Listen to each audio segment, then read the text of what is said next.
am suffering from feverன்னு தென்னாப்பிரிக்க ஏ அணி சொல்ல okay okay one day leave எடுத்துக்கோங்க அடுத்த நாள் ஆடுங்கன்னு சென்னையில நடக்கும் ஏ அணிகளோட முத்தரப்பு கிரிக்கெட்டை ஒத்தி வைக்க வேகமா விண்வெளி சாதனை செய்யும் உலக நாடுகளுக்கு மத்தியில செவ்வாய் புதன் வியாழன் வெள்ளி சனி ஞாயிறெல்லாம் தாண்டி பறந்து பறந்து வந்திருக்காரு நம்ம இடிதாங்கி.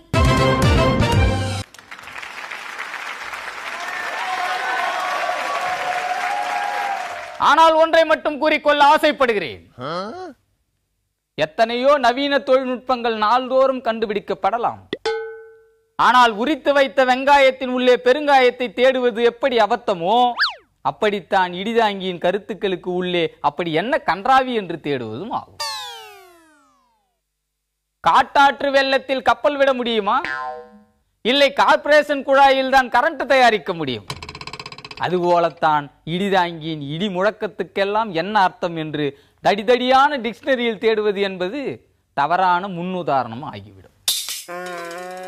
ஆனாலும் அத்தனை பிரச்சனைகளுக்கும் அட்டன் டைமில் கருத்து சொல்லி ஆல் டைமும் அப்டேட்டில் இருப்பவன் இடிதாங்கி. அமெரிக்காவின் 9 செயற்கைக்கோள்களை ஒரே நேரத்தில் இஸ்ரோ விண்ணில் ஏவுகிறது என்று சொன்னால் அது இடிதாங்கியின் மீது அவர்களுக்கு இருக்கும் நம்பிக்கையை காட்டுகிறது.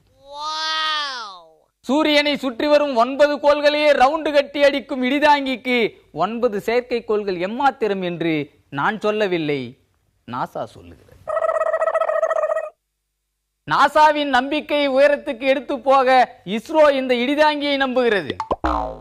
பார்லிமெண்ட் பஞ்சாயத்து முதல் பங்குச்சந்தை பரிமாற்றங்கள் வரை பரபரப்பாக இயங்கிக் கொண்டிருக்கும் இடிதாங்கி ஒரு செயல் வீரன் என்பதை சென்னை ஜார்ஜ் கோட்டை முதல் டில்லி கோட்டை வரை எப்போதோ ஏற்றுக்கொண்டு விட்டார்கள். ஆனால் இடிதாங்கிக்கு ஒரு பாரத ரத்னா மெடல் கொடுங்கள் என்று கேட்டால் ரத்னா ஸ்டோர் பாத்திர கடைக்கு போய் ஒரு மெட்டல் ஸ்பூன் வாங்கிக்கோ என்று ஒரு தாளை கொடுக்கிறார்கள். இது என்ன தாள் என்று கேட்டால் கிஃப்ட் வவுச்சராம். சி, இந்த பழம் புளிக்கும் என்று சொன்ன நரிக்கதையை சின்ன வயதிலே பாடங்களாக கற்றவன் இடிதாங்கி விருதுகளை துச்சமென நினைப்பதாக வெளியில் சொல்லிக் கொண்டு திரிகிறான். விருதுகள் மட்டுமல்ல, பங்கு சந்தை எருதுகள் கூட பல புள்ளிகள் உயர்ந்து சாதகமான சூழலை உருவாக்கி தருகிறதா?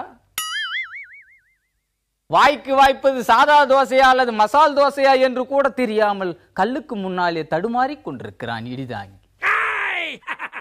ஆனாலும் சாதா தோசையா அல்லது மசால் தோசையா என்பது முக்கியம் அல்ல. எந்த தோசையாக இருந்தாலும் அதற்குள் ஒரு குறைந்தபட்ச பொது திட்டம் அதில் பொதிந்து கிடக்கும் என்ற நம்பிக்கையில் நேற்றும் இருந்தான், இன்றும் இருக்கிறான், நாளையும் இருப்பான் என்று உண்மையை கூறி விடைபெறுகிறேன். நன்றி.